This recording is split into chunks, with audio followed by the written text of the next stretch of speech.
अभी है। मैं पहले भीख मांगती थी, कूड़ा पीती थी। मेरा नाम है रीवा। पहले मैं भीख मांगती थी, पहले भीख मांगता था, कूड़ा बीनता था, फिर कंचा दौड़ने चला गया। पहले मैं भीख मांगती थी, कूड़ा भी बीनती थी। My name is Nargis. आगे डॉक्टर बनना है, सबकी सेवा करना है। माय नेम इज सन्ना। अब मैं बड़ी होकर डॉक्टर बनूंगी। मैं गुंजन बिस्ट अरोड़ा। मेरा बर्थ प्लेस पिथौरागढ़ है और मेरा जो होम टाउन है इस वही हल्द्वानी है। मैंने डबल एमए हिस्ट्री और एजुकेशन से शिक्षा ग्रहण की, प्लस एमएसडब्ल्यू किया, प्लस राजकीय पॉलिटेक्निक लोहागढ़ से मैंने टेक्निकल शिक्षा ली।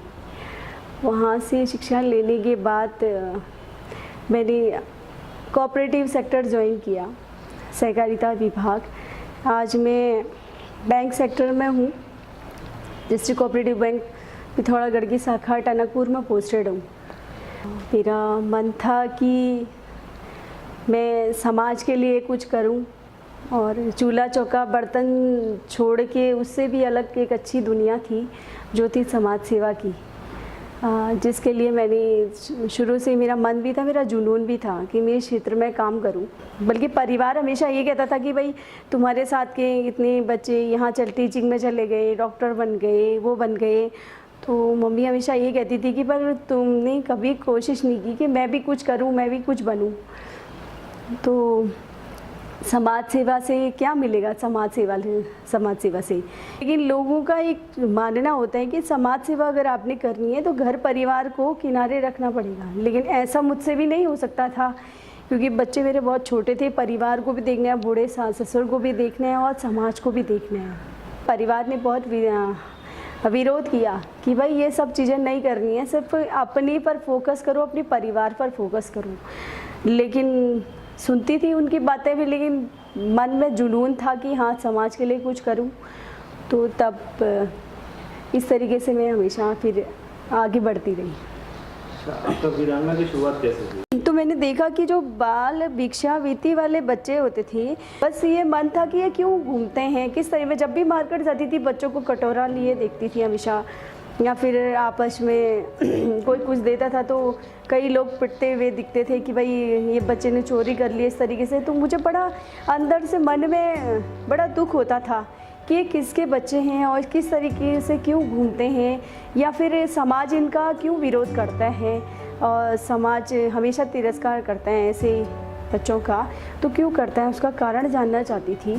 तो एक दिन ये था कि मैं मार्केट जब गई, मेरा छोटा सा बच्चा भी मेरे पास मेरे गोद में था।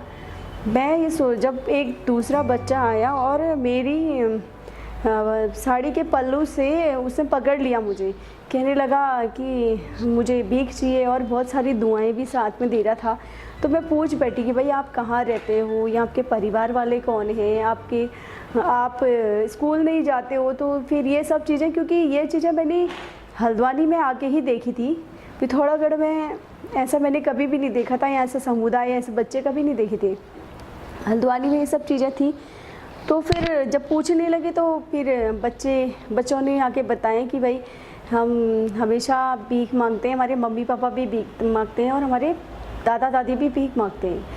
तो मैंने कहा कि आप स्कूल जाना चाहोगे? तो बोले हाँ जाना चाहेंगे। तो मेरे मन में बड़ी खुशी हुई, अगर ये जाना चाहते हैं तो फिर इनके परिवार वाले क्यों नहीं भेजते हैं। मैं अपने छोटे से बच्चे को लेके उनकी बस्ती में चली गई, उनकी बस्ती में घुस गई। जब मैंने देखा तो बहुत गंदगी, बहुत स्मेल उनकी बस्ती से आ रही थी। ये आपस में देखा, बूढ़े बाड़े आपस में बैठे हुए थे, बात कर रहे थे, उनका कोई जीवन जीने का तरीका नहीं था, कोई बोलने का ढंग नहीं था, और कोई उनका मन में कोई उद्देश्य भी नहीं था कि हम क्यों जी रहे हैं, क्यों ये सब कुछ कर रहे हैं। तो है कि आज अगर मिल गया तो खा लिया, कल की कल सोचेंगे। तो ऐसा उनका जीवन गुजर बसर चल रहा था। तो इसी बीच बेटे का जन्मदिवस भी था, मैं बच्चों के लिए बहुत सारे फ्रूट्स वगैरह ये सब ले गई, बस्ती के अंदर गई, बहुत सारे लोगों ने रोका कि आप अंदर मत जाओ, अंदर नहीं जा पाओगे क्योंकि गंदगी है अंदर बहुत, ऊपर से आपका बच्चा छोटा है, आप बीमार हो जाएगा। तो ये सब चीज़ें मैंने नहीं देखी। मेरी एक आंटी थी वंदना, फिर वंदना आंटी के साथ मैं अंदर गई। मैंने देखा कि जब उनको बच्चों को पता चला मैं आई हूँ तो बच्चे रोज़ मार्केट में देखते थे, तो मैं भी उन बच्चों से हमेशा बात करती रहती थी। तो बच्चे पहचानने लगे, फिर बैठी, मैं उनके लिए बहुत सारे फ्रूट्स, केक ये सब ले गई। तो फिर देखा, बड़ी खुशी उन बच्चों के मन में थी। फिर दूसरे दिन से मैंने जब पहले दिन बात की कि बच्चों तुम लोग अगर मैं आती हूँ यहाँ, क्या तुम पढ़ना चाहोगे? तो बच्चों ने बड़ा इंटरेस्ट दिखाया, हाँ हम पढ़ेंगी। ठीक है। मैं दूसरे दिन अपना एक टाइम फ़िक्स किया, घर का सारा काम करने के बाद मैं एक समय फ़िक्स किया कि भाई इस टाइम मैं आऊँगी और इस टाइम सारे बच्चे मुझे यहाँ मिलेंगे। फिर पेरेंट्स से नहीं बोला कि हाँ हमारे पास इतने पैसे नहीं थे हम कॉपी भी खरीद सकें, पेन भी खरीद सकें, या बहुत सारी कि अगर दिन भर बच्चा भीख नहीं मांगेगा तो हमें खाना भी नहीं मिलता। ये भी एक उनकी समस्या थी। तो मैंने बोला अगर ये सारी चीज़ें मैं धीरे धीरे अगर मैं व्यवस्था करती हूँ तो क्या आप इन बच्चों को स्कूल भेजोगे? तो कहते हैं कि ऐसे तो बहुत सारी संस्थाएं हमारे पास आती हैं, बहुत सारे लोग आते हैं, 2-4 दिन आते हैं उसके बाद चले जाते हैं।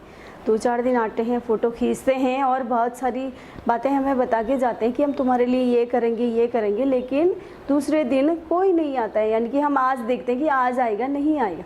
तो आप भी ऐसे ही कह रहे हो, इसलिए आप भी शायद आ जाओगे, कल से शायद आप भी नहीं आओगे। तो मुझे उनकी बात बड़ा दिल को छू गई।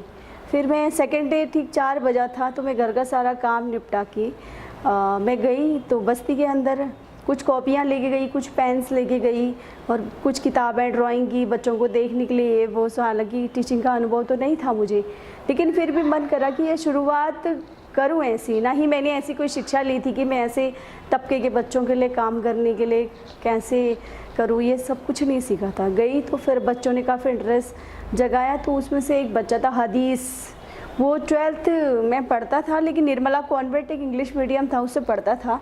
तो उसने मुझसे कहा कि मैं हाई स्कूल तक पढ़ा हूँ, उससे आगे नहीं पढ़ पाता है। कारण तो पता किया कि उस बच्चे के पास फीस के पैसे नहीं थे। तो ये बहुत सारी प्रॉब्लम्स थी उसकी, यहाँ घर की जिम्मेदारियाँ भी थी। तो मैंने उससे कहा कि तुम भी इन बच्चों को पढ़ा सकते हो। वो कहता है कि मैं पढ़ा तो लूँ लेकिन नहीं पढ़ेंगे, नहीं कहना मानेंगे। ठीक है, हम लोगों ने भी शुरुआत की। फिर धीरे धीरे उसको भी हाई स्कूल कराया, उसके फीस की व्यवस्था मैंने की, हाई स्कूल किया उसने। फिर धीरे धीरे बच्चों से मैंने कहा जब ये इंग्लिश में ये बात कर सकता है तो आप भी कर सकते हो, एक बार कोशिश तो करो उठने की। देखो कितने अच्छे अच्छे कपड़े मैं तुम्हारे लिए लेके आऊँगी, कॉपी और खाने पीने की चीज़ें तो मैं रोज़ ही उन बच्चों के लिए लेके जाती थी। तो धीरे धीरे मैंने देखा कि बच्चों का सबसे बड़ा एक ये शिक्षा के प्रति तो प्रेम, उनका बाद में सबसे बड़ा एक विश्वास, आत्मविश्वास, कि भाई उनको मुझ पर भरोसा था कि हमें अगर कुछ भी परेशानी अगर आती, प्रॉब्लम से कुछ भी आती है तो ये मैम हमको मदद करेगी, चाहे किसी भी तरीके से हो। तो बच्चों का एक माँ की तरह विश्वास मुझ पर आने लगा था। एक माँ की तरह वो मुझे समझते थे। मैं बोलती थी इतना छोटा मेरा बच्चा, तो आप लोग भी सब मेरे बच्चों की तरह हो। इसलिए बाज़ार में कब मिलते थे, कोई हाथ उठाता था तो उनको रोकती थी, कोई गालियाँ देता था, मारता था, रोकने का प्रयास हमेशा करती थी। मिलते ही रिस्पेक्ट उनकी रहती थी कि बच्चे पैर छू रहे हैं, नमस्ते कर रहे हैं और बड़े अच्छे से अपनी हर बात को मुझसे शेयर कर रहे हैं। बच्चों के साथ कभी कभी ऐसा होता कि बच्चे बाज़ार में मार खा के आते थे तो अपनी पेरेंट्स को भी नहीं कंप्लेन करते, कंप्लेन नहीं करते। तो स्कूल, लेकिन सेंटर में आके हम लोग सारी चीज़ें डिटेल बच्चों से पूछ लेते थे कि आज पूरे दिन भर तुम्हारे साथ क्या घटना घटी, या जब पहले दिन हम छोड़ते हैं उस दिन के बाद सुबह तक क्या क्या चीज़ें उनके साथ कोई ऐसी घटना घटी जिससे इनको परेशानी हुई या कोई दिक्कतें आई। तो बच्चों के साथ अगर मिसबिहेव होता है या अव्यवहारिक करने वाले लोग भी बहुत सारे मिलते हैं, तो बच्चे उस चीज़ को चिन्हित कर लेते थे कि ये हमें रोज़ मारता है। फिर उसकी कंप्लेंट्स हमसे करते थे। फिर कई बार तो हम कोशिश करते थे कि खुद ही उस चीज़ को सुलझाएं, लेकिन कभी कभी ऐसा होता था कि हमें प्रशासन की हेल्प लेनी पड़ती थी कि एप्लीकेशन लिख के फिर जो ज़्यादा परेशान करता था उनके खिलाफ़ कानूनी कार्रवाई हम लोग करते थे। सबसे बड़ी बात, सबसे पहले उनको ईमानदारी सिखाने का प्रयास किया कि भाई आपने ईमानदार रहना है हर किसी के प्रति। अगर आप कूड़ा उठाते हो, कुछ भी करते हो, तो पहले आप पूछ लो। वो चीज़ें इनके अंदर नहीं थी। धीरे धीरे फिर बस्तियों से निकलने लगे, कुछ बच्चों के एडमिशन होने लगे। फिर बस्ती में परमानेंट रहना, वहाँ पर पढ़ाना भी खतरे से खाली नहीं था, इसलिए कि वहाँ उनके पेरेंट्स भी कुछ नशेड़ी प्रवृत्ति के भी थे, तो उससे भी थोड़ा मुझे डर भी लगता था। तो ठीक है, लेकिन बहुत अच्छा लगता है कि वो लोग कभी भी उन्होंने अभद्रता मेरे साथ नहीं की। शुरू में थोड़ी सी प्रॉब्लम आई थी, लेकिन बाद में धीरे समझा लिया, उनको पता चला मेरे बच्चों का फ्यूचर बनाने के लिए आई है, तो फिर माता पिता सभी सहयोग करने लगी। लग रहा है ना कि हाँ पढ़ाई ज्यादा जरूरी है। हम तो यही कहते हैं कि बच्चा पढ़ो बढ़िया, पढ़ के आओ, भीख मांगने तो नहीं भेजते हो? अभी भी जाता है वो? नहीं, कहीं नहीं जाता मांगने, लड़की जो मांगने जाएगा। हाँ, अब नहीं जाता ना? अब नहीं जाता, खाली पढ़ने जाता, रोज जाता है, रोज।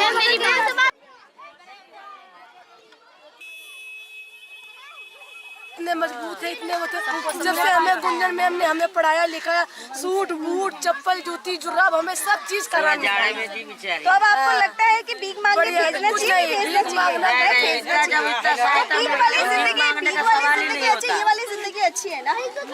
भीख मांगने का सवाल ही नहीं होता जब क्या सोचा कि अब हम बच्चों से कूड़ा बिनवाना है, भीख मंगवाना है? हमें तो पढ़ाना है, पढ़ाना है पक्का ना? पक्का। तो रोज स्कूल भेजोगे? रोज जा रहा मैडम से आप 2013 में मैंने नेपाली बस्ती और गफूर बस्ती हल्द्वानी में बाल चौपाल माध्यम से एक अभियान शुरू किया, जिसमें थोड़ा सा सुबह का जो मुझे समय मिलता था वो, प्लस इवनिंग का जो 4 बजे का टाइम मेरा अपना जो रेस्ट का टाइम होता था, वो टाइम मैं उन बच्चों को देती थी। तो मैंने देखा कि नेपाली बस्ती के टोटली स्कूल जाने लगे। फिर धीरे धीरे बस्तियों में पढ़ाना भी आसान नहीं था, क्योंकि शोर शराबा, अलग अलग तरीके के लोग वहाँ पर रहना, हुड़दंगबाजी करना, यही सब तो बड़ा वो लग रहे थे। धीरे धीरे फिर घर के ही गोदाम में हमने एक वीरांगना सेंटर की शुरुआत की, जो हमने 10 बच्चों से की थी कि भाई 10 बच्चे आएंगे, पहले उन 10 बच्चों का हमने फ्यूचर बनाएंगे, उन 10 बच्चों को हम स्कूल भेजेंगे। फिर धीरे धीरे देखा, फिर भाई भोजन की व्यवस्था कि बच्चे आ तो जाएंगे, फिर बच्चों का लालच भी है कि आप क्यों आएंगे। अरे पहले तो हमने घर से ही राशन लगाया कि भाई बच्चा आया है, दिन भर भूखा प्यासा है, उसको पढ़ाना भी है, तो पढ़ने में मन कैसे लगेगा जब तक हम उसको भोजन नहीं देंगे, खाना नहीं देंगे। पेट में अगर खाना ही नहीं होगा तो उसका मन कैसे लगेगा। तो धीरे धीरे हमने घरों से जो कंट्रोल के राशन नहीं लेते थे लोग, उनसे कांटेक्ट किया कि आप अपनी कंट्रोल का राशन हमें दे सकते हैं। और ऐसे दालें भी लोग दान में देने लगे, ऐसे सब्जियाँ वगैरह, तो हमने स्टार्टिंग किया। लेकिन बाद में एक बहुत अच्छा सहारा मुझे मिला, थाल सेवा है हमारी, थाल सेवा हल्द्वानी, जो 5 रुपये पर थाली भोजन के लिए सुशीला तिवारी के आसपास सहयोग करती है ऐसे लोगों को, जो वंचित परिवार, जो गरीब है, जो नहीं महंगा खाना खा सकते हो, 5 रुपये थाली। तो उन्होंने मुझे निःशुल्क एक टाइम का भोजन उन्होंने मुझे मेरे लिए व्यवस्था की, जिससे कि अगर 70 बच्चे हैं तो 70 बच्चों का भोजन भी व्यवस्थित करते थे, 10 हैं तो 10 का व्यवस्था करते थे। साथ साथ अगर उनके वहाँ कोई हेल्प करने आता था तो उनसे हमें स्टेशनरी, स्कूल के बच्चों के लिए ड्रेसेस, बैग, शूज़ और अन्य चीज़ें भी उन्होंने हमें अवेलेबल कराई, जिससे मुझे और भी अच्छा सहारा मिला और एक हिम्मत मिली, एक हौसला मिला। अब देखा, जब हम बच्चे लेके आने लगे तो उनके पेरेंट्स कहते कि दिन भर में हमारा बच्चा 100 रुपया कमाता है, तो यहाँ पढ़ाई करके इसे क्या मिलेगा। तो वास्तव में मेरे लिए एक चुनौती भरा सवाल भी था, और इस सवाल का आंसर देना उस समय मेरे लिए मुनासिब नहीं था, तो मैं कुछ बोल नहीं पाई। लेकिन मैंने उनसे ये बोला कि भाई हम जो कुछ भी व्यवस्था करेंगे, कुछ ना कुछ आपके भले के लिए ही करेंगे, आपको इसमें कुछ भी नुकसान नहीं होगा, बल्कि और अच्छा आपको फ़ायदा होगा। आपके बच्चे पढ़ेंगे लिखेंगे, कल के दिन नौकरी करेंगे, या कहीं दुकान वगैरह में कहीं भी लगते हैं तो कम से कम पैसे का हिसाब तो कर सकेंगे। जो बाज़ारों में आप आए दिन हुड़दंगबाजी है, 12-12 साल के छोटे छोटे बच्चे नशा करने लगे थे, वही बच्चे अगर कूड़ा बीनते हुए दिखते तो वाइटनर, ट्यूब, सॉल्यूशन मुझे उनके हाथ में दिखता था कि भाई बच्चा बाहर घर से तो कूड़ा बीनने के लिए आ रहे हैं, लेकिन रास्तों में क्या कर रहे हैं वो, सारा दिन 20 रुपये 10 रुपये दे के जो दलाल होते थे ये सब नशे के, इनसे नशे के जो सौदागर होते थे, ये सब सारा सस्ता नशा 10 रुपये 20 रुपये में ये वाइटनर, ट्यूब, सॉल्यूशन, ये सब चीज़ें उनको पकड़ा देते थे, ताकि वो स्टार्टिंग में फ्री ऑफ कॉस्ट उनको नशा कराते थे। उसके बाद उनको लत लग गई थी।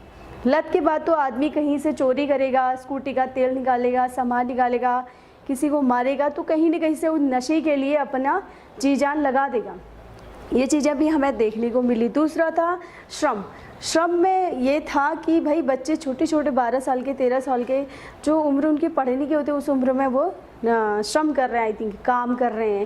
भाई कूड़ा बीनना भी एक मेहनत का ही काम है, साथ में दुकानों में काम कर रहे हैं या इस तरीके से। जब मैंने उनका एक अधिनियम वगैरह ये सारे रूल रेगुलेशन पढ़ने लगी तो उसमें ये दिखाया था कि 14 साल से कम उम्र के बच्चे, 18 साल से कम उम्र के बच्चे काम नहीं कर सकते, उनको पढ़ने का अधिकार है। या तो वो चीज़ों का ज्ञान उनके माता पिता को नहीं था।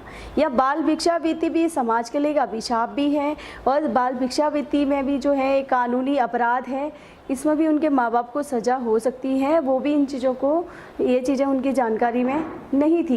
धीरे धीरे मैंने प्रशासनिक लेवल पुलिस डिपार्टमेंट से बड़ा डरते थे बच्चे पुलिस वालों को देख के, कि तो उनको ये पता था कि पुलिस वाले मारते हैं सिर्फ, हो सकता है कि कभी उनके साथ अन्याय हुआ हो, तो यही सब उन्होंने देखा हो। धीरे धीरे जो हमारे आसपास की चौकियाँ थी उनके इंचार्ज थे, उनको इनवाइट किया, या पुलिस विभाग में जो भी परिचित थे सबको इनवाइट किया कि आप आओ, बच्चों से मिलो, उनको जो भी आपको बाल अधिकारों की जानकारी है आप उन्हें देने का प्रयास करो। प्लस टीचरों को बुलाया सेंटर में कि आपके वहाँ बच्चे कैसे एडमिशन लेते हैं और कैसे वो बच्चे पढ़ते हैं, पढ़ के क्या बनते हैं, क्या क्या चीज़ें आप स्कूल में सिखाते हो। तो धीरे धीरे हमने एक आध स्कूलों के भ्रमण भी उनको कराए, तो देखा तो बच्चों के मन में एक शिक्षा की अलख जगने लगी थी। उस अलख को थोड़ी सी लौ देना बाकी था। तो उसके लिए हमने ये किया कि स्कूलों में जाके कि भाई आधार नहीं है वो हम बना के देंगे, ड्रेस है मैंने लेके दी। जब 10 बच्चे मैंने स्कूल डाले थे तो धीरे धीरे आज 10 है कि और बच्चों को तैयार करने बेसिक जो था हम वीरांगना सेंटर में ही सिखाते थे। बेसिक और सारा ABCD अवा क ख 1 2 3 ये सब चीज़ें एक नॉर्मली एक खेल की तरह खेल में हम उनको सिखा चुके थे।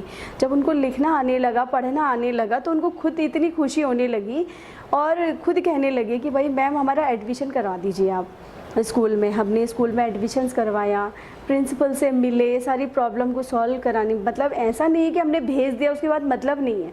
बच्चा स्कूल, उसके बाद प्रॉपर्ली उनकी चेकिंग कर रहे हैं कि बच्चा स्कूल जा रहा है, नहीं जा रहा तो क्यों नहीं जा रहा। आज 10 दिन हो गए बच्चा स्कूल नहीं आया तो क्या कारण है, जाके फिर उनकी बस्ती में जाना, पेरेंट्स से मिलना, बीमार है तो उसका इलाज कराना, या उसके घर में खाने पीने को नहीं है, राशन नहीं है तो उसकी व्यवस्था करना जिससे कि वो स्कूल आ सके। तो ये भी था।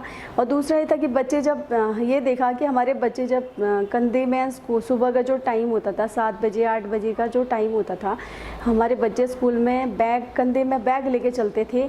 वही बच्चे मुझे सुबह सुबह कूड़े का थैला कंधे में लिए हुए घूमते हुए नज़र आते थे। तो वो भी मुझे बड़ा खलने लगा कि यार जिस तरीके से हमारे बच्चे अगर पढ़ सकते हैं तो इनके बच्चे क्यों नहीं। फिर हमारे टाइम पर तो फीसेस पड़ती थी स्कूल की, प्राइमरी स्कूलों से हम पढ़े थे, तो उसमें मुझे नहीं पता था कि शैक्षिक व्यवस्था क्या है इस समय की जो सरकार की शैक्षिक व्यवस्था है। तो पता चला कि सारी शिक्षा फ्री है, बल्कि बच्चों को ड्रेस भी मिल रहा है, वो भी कॉपियाँ भी मिल रही हैं। तो ये सब चीज़ें स्कूल में जाके प्रिंसिपल से मिले, बातचीत की, उन्होंने कहा कि सारी चीज़ें अवेलेबल, उनके खाते खोलो। बैंकों के कर्मचारियों को बुला के कैंप लगवाया, उनके खाते खुलवाए। धीरे धीरे जब उनके खातों में स्कूल का पैसा आने लगा ड्रेस का, ये तो उनको लगा कि भाई महीने कुछ नहीं मिल रहा है, तो साल भर में कम से कम 850 रुपये तो प्रॉपरली बच्चे को मिलना ही मिलना है। अब पब्लिक का जो स्कूल से पैसा मिलते हैं तो ठीक है, फिर वो धीरे धीरे उनको लगा कि हाँ कुछ नहीं से कुछ तो सही, तो धीरे धीरे फंड आने लगा। फिर मैंने समाज के लोगों से रिक्वेस्ट की, आप अपने बच्चों के कपड़े, जूते, चप्पल वेस्ट ना फेंकें, कूड़े में न डालें। आप वीरांगना को हम लोगों को डोनेट कर सकते हैं, हमें दे सकते हैं। हमने किसी से फंड नहीं मांगा, आज कम से कम 7-8 साल हो गए हैं। कभी कोई ये नहीं कह सकता कि हमने 1 रुपये की धनराशि भी किसी से मदद ली होगी। हाँ, किसी का बर्थडे सेलिब्रेशन, किसी का विवाह समारोह या कुछ भी, या वैवाहिक वर्षगांठ अगर होती थी तो वो लोग खुद अपनी श्रद्धा से बच्चों के लिए स्टेशनरी, कॉपी, ड्रेस वगैरह ये सब चीज़ें हमें पूछते थे वो, क्या आपको ज़रूरत है, आप इतना अच्छा काम कर रहे हो तो हमें भी सहयोग करना है आपका। तो फिर इस तरीके से वो ड्रेस लेके आते थे। कभी बोलते कि 20 बच्चों के पैरों में चप्पल नहीं है, 20 जोड़ी आप चप्पल दे सकते हैं। तो इस तरीके से हमने कलेक्शन किया, तो बच्चों को फिर धीरे धीरे बहुत सारी सुख सुविधाओं की चीज़ें मिलने लगी। तो ऐसे ही हमने बच्चों को सिखाना शुरू किया, एक क्रेज़ उनको आने लगा। अगर मैं ए बना तो बेबी मैम मुझे ए आ गया, बी आ गया, सी आ गया, तो ऐसे करके बनाने लगे। तो धीरे धीरे हिंदी में भी इस तरह लिखने लगे। अब कहीं पर बोर्ड बहुत सारी चीज़ें होती थी, तो मैम पढ़ नहीं सकते तो प्रयास करते थे हम पढ़ो। आज हमारे बच्चे आप देखेंगे कई बच्चे 12th हो गए हैं, कई बच्चे हाई स्कूल में हैं, कई 6, 7, 8th में हैं। उनका बोलने का ढंग, तो लगा कि उस वक्त मैंने जो कदम उठाया था बहुत अच्छा कदम था कि इन बच्चों का भविष्य बन रहा है, इन बच्चों का भविष्य बनाए। क्योंकि हमारी जो राज्य सरकारें हैं वो भी इनके तरफ ध्यान नहीं देती हैं, और ना ही लीडरशिप कभी इन पर ध्यान दे रहा है, क्योंकि वो राजनीतिक मुद्दा नहीं है। ये बच्चे कभी राजनीतिक मुद्दा नहीं होते, तो इसलिए कोई नेतागण या कोई विशेष तरीके से लोग या फिर मतलब कोई बेनिफिट इनसे नहीं मिलता, तो कोई इनके लिए काम नहीं करना चाहता। हाँ, जब NGOs के प्रोजेक्ट चलने तो फ़ोटो खींचने वाले महीने भर में 50 आ जाएंगे, लेकिन उनको उंगली पकड़ के एक रास्ता दिखाने वाला ऐसे लोग नहीं मिले।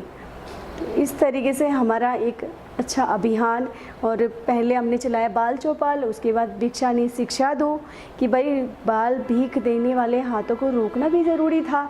हमारा पुण्य कमाने के होड़ में दान देने वाला समाज अपने लिए जो पुण्य कमाना चाहता था वो बच्चों को दान देकर उनका फ्यूचर बर्बाद कर रहा था, उनको भी हमने रोकना था। तो आज मैंने देखा कि हल्द्वानी में एक सकारात्मक परिणाम हमें देखने को मिल रहे हैं कि जिस तरीके से लोग हमें हमारे काम को देख के, हमारी मेहनत को देख के, या हमारे सकारात्मक परिणाम को देख के जो लोग आज हमारे साथ जुड़ रहे हैं, ये जुड़कर ऐसा लगता है कि हाँ हम लोग सही दिशा में हैं, हम अच्छा काम कर रहे हैं, कि हम इस काम को कर रहे हैं। तो कहीं न कहीं समाज ने भी हमें हल्द्वानी क्षेत्र में तो फ़िलहाल इतना अच्छा है कि अगर कोई छोटा सा काम अगर अच्छे तन मन धन से अगर हम शुरुआत कर रहे हैं तो लोगों का सहयोग कभी भी कम नहीं पड़ता है, बल्कि बढ़ता जाता है। तो धीरे धीरे लोग अपनी जन्म दिवस पर, अपनी वर्षगांठ पर, या फिर अपनी वैवाहिक वर्षगांठ, या फिर कोई भी खुशी हमेशा संपर्क करते थे हम लोगों से और बच्चों के साथ मनाते थे। और डॉक्टर मृदुला गुप्ता, डॉक्टर महेश शर्मा और डॉक्टर स्वाति सिंगल, इन लोगों का कोई भी फैमिली फंक्शन होता था तो ये लोग हमेशा हमें आर्थिक सहायता भी प्रदान करते थे। तो बच्चों की ज़रूरत भी हमें वीरांगना सेंटर में दे के जाते थे, जिनके लिए मैं हमेशा इनकी आभारी रहूँगी। से हम सबका ये कर्तव्य है कि जो भी भिक्षावृत्ति में हैं बच्चे इस समय, उनको सब ला के मेन स्ट्रीम में रखें, उनको स्कूलिंग कराई जाए, उनको अच्छी बातें सिखाई जाएँ और उनको एक अच्छा नागरिक आने वाले समय में बनाने की कोशिश की जाए। क्या कि अभी करीब 12 बच्चे इंटर पास कर चुके हैं और अभी 192 बच्चे अभी शिक्षारत हैं, और चूँकि अब आगे भी उनको हमें पढ़ाना है, उन बच्चों को 12th पास हो गए समझिए, तो आगे भी उनको कोई इंजीनियरिंग कर सकता है, कोई डॉक्टर भी बन सकता है। तो सब समाज का अगर सहयोग रहेगा, सरकार का भी सहयोग रहेगा, तो निश्चित रूप से वो बच्चे काफ़ी आगे जाएंगे। जब ऐसे बच्चे आगे जाएंगे तो वो समाज के लिए, क्योंकि वो खुद झेले हुए हैं परेशानियों को, वो उन्होंने ग्राउंड रियलिटी से उनका वास्ता पड़ा हुआ है, तो वो आने वाले समय में शायद अच्छे नागरिक बने और राष्ट्र के लिए, देश के लिए, समाज के लिए एक अच्छे परिणाम वो दे सकते हैं। बच्चों में जो भीख मांगने की प्रॉब्लम है तो काफ़ी बड़ी प्रॉब्लम है। जिस उम्र में बच्चों को पढ़ना चाहिए, अपना कैरियर बनाना चाहिए, उस उम्र में बच्चों को भीख मांगनी पड़ रही है। अपनी आजीविका के लिए जो है दर दर भटकना पड़ रहा है, अपने परिवार के लिए अपनी ज़िंदगी वो लोग दान कर देते हैं। तो ये काफ़ी बड़ी विकट प्रॉब्लम है और हमें किसी तरह से इससे पार पाना बड़ा आवश्यक है। सब वीरांगना को हल्द्वानी में काम करते हुए कई साल हो चुके हैं, तो आपने कुछ असर देखा है, कुछ बच्चे कम देखे हैं भीख मांगने और तो आपको दिखाया पर? हाँ, वीरांगना बड़ा अच्छे काम कर रहे हैं ये लोग, और जिस परेशानी को हम लोग देख करके केवल मजाक बना देते हैं या फिर पैसे दे करके टाल देते हैं, उसको इन्होंने ग्राउंड लेवल पे जा कर के काम किया हुआ है। उन बच्चों को जो भिक्षा मांगते हैं उनको हाथ पकड़ पकड़ के पढ़ाना शुरू किया है, उनको उनका जो असली कार्य है वो देना शुरू किया हुआ है। तो ये लोग बधाई के पात्र हैं और वास्तव में भिखारी जो थे काफ़ी कम हुए हैं, जो बच्चों के रूप में हमें रोड में अक्सर मिलते थे, अब हमें काफ़ी कम देखने को मिलते हैं। ये इस परेशानी को हाथों हाथ लिया है और बच्चों को ये वो चीज़ प्रदान कर रहे हैं जो शायद हम लोग सोच भी नहीं सकते हैं। जो इन्होंने उन बच्चों को उस तरह से पाला पोसा है जैसे हम लोग अपने घर में अपने बच्चे को पाल पोसते हैं, और उस चीज़ से ये दूर ले जा रहे हैं उनको कि जिससे कि उन बच्चों का भविष्य ख़राब हो। वो बच्चे अभी भीख मांग रहे हैं, आने वाले समय में क्राइम करेंगे और आने वाले समय में हो सकता है कि भारत या हमारे बाकी लोगों के लिए परेशानी का कारण बने। तो मेरा साधुवाद है इनके, और मैं आम जनता से भी अपील करता हूँ कि इनके साथ कंधे से कंधा मिला करके इसे आगे बढ़ाएं और हम लोग इस भिक्षा वृत्ति को जो बच्चों में आई है इसे दूर करें, और उसके लिए शिक्षा जो हम लोग दे रहे हैं वो बहुत ज़रूरी भी है। एक बार मेरे पास फ़ोन आया कि मैम हम ये एक थाल सेवा कर रहे हैं, यहाँ पे हमारे पास एक बहुत ही क्या कहना चाहिए टैलेंटेड एक हैं गुंजन, ये आपसे मिलना चाहेंगे और इनके पास बहुत सारे बच्चे हैं जिनको एक बार डेंटल चेकअप चाहिए। मैंने सोचा कोई सीनियर सी आंटी होंगे, चलिए ठीक है। मैंने अपने सारे इंस्ट्रूमेंट यहाँ से पैक करे, असिस्टेंट को बोला, मैंने कहा कि चलिए एक डेंटल चेकअप करके आते हैं बच्चों को। मैं वहाँ पहुँची, एक तो मैंने इस दीदी को देखा, मैंने कहा ये तो बड़ी यंग सी दीदी हैं एंड एफर्ट्स उनके देख के तो आई वॉज अमेज, मैं एकदम हैरान रह गई। इन्होंने क्या किया था, जो बेगर्स जो बेगरी कर रहे हैं बच्चे, मतलब बहुत ही दुख की बात है, जो हल्द्वानी में यहाँ वहाँ जो भीख मांग रहे थे बच्चों को इन्होंने कलेक्ट किया हुआ था। उनको इन्होंने शिक्षा का अपने ऊपर दायित्व लिया हुआ था कि इनको पढ़ाएंगी, इनको खाना खिलाएंगी, खाली ये नहीं, इनको प्रॉपरली कपड़े पहनाना, इनको हेयर कोम करना, इनको कैसे बोलना है, कैसे खाना है, मतलब it was an number of task जो इनके सुपुर्द थे, जो बच्चों को ये बता रहे थे, मतलब जो पेरेंट्स नहीं बता पा रहे थे उनके। खाली भीख मांगना नहीं रोक रही थी, ये उनको जीना सिखा रही थी, जीना इंडिपेंडेंटली शिक्षा के द्वारा और हर चीज़। फिर हमने वहाँ चेकअप किया, मैंने इनको बताया कि क्या क्या बच्चों में प्रॉब्लम है एंड शी वॉज लाइक कि आप मुझे एक लिस्ट दे दीजिए जिन जिन बच्चों को प्रॉब्लम है, जो खुद से बोल रहे हैं या जिनको वैसे भी प्रॉब्लम है, मैं सब बच्चों को ले आऊँगी आपके पास, आप इनका जो जो प्रॉब्लम्स हैं टीथ में सही कर दीजिए। मतलब मैं इनके एफर्ट्स देख के I was ready to help. मुझे था कि हाँ ठीक है, जो मैं कर सकती हूँ वो मैं करूँगी, और इनके एफर्ट्स कमाल थे। ये लेकर आए बच्चों को, उनका ट्रीटमेंट कराया, पहले उनके पेरेंट्स को समझाया कि इनका दांत निकाला जाएगा, इनका दांत में फिलिंग होगी। पेरेंट्स को समझाना भी मुश्किल था, उनको ये था कि दवाई दे दीजिए सही हो जाएगा। इन्होंने कहा नहीं, आप ट्रीटमेंट कराइए जो आगे तक के लिए सही रहेगा। मतलब कमाल था। फिर उसके बाद मैं इनके वहाँ गई वीरांगना, जो इन्होंने एक छोटा सा सेंटर अपना स्टार्ट किया हुआ है। वहाँ जाके तो मेरी उत्सुकता और ज़्यादा बढ़ती गई and I was really impressed. इन्होंने जिस तरीके से बच्चों को सिखा रही थी, हर तरीके से सिखा रही थी, प्यार से मार के भी सिखा रही थी कि नहीं आपको सीखना है, आपको लिखना है, अगर का लिखा है तो का सही नहीं लिखा है, ये ऐसे लिखना है। एक गर्ल थी जो लिखना सीख रही थी, उसके 8-9 महीने बाद मैं गई वहाँ दोबारा, इट वॉज माई बर्थडे। उस गर्ल ने मुझे बोर्ड पर सारा लिखा था, मेरे लिए लिखा था, कोई कविता लिखी थी, हैप्पी बर्थडे लिखा था, और फिर मुझे वहाँ के बच्चों ने कार्ड्स बना के दिए। जो लिख सकते थे उन्होंने लिख कर, और जो ड्रॉ कर सकते थे ड्रॉ। मतलब मैं हैरान थी कि इन्होंने 6-8 महीने में इन बच्चों को इतना सिखा दिया है, मतलब कमाल था। मैं उसका वर्णन नहीं कर सकती जिस तरीके से इन्होंने किया, बट बहुत अच्छा लगा बच्चों को। एंड बच्चे खुद इतना मतलब चेंज थे। मैंने पूछा तो उनमें से मोर देन 50% बच्चे मुझे बोल रहे थे कि अब हम ब्रश करते हैं, क्योंकि मैंने लास्ट टाइम बोला था यू शुड ब्रश, तो उन्होंने बोला दीदी आपने बोला था इसलिए अब हम ब्रश करते हैं, अगर हमें कोई प्रॉब्लम होती है तो हम दीदी को बताते हैं।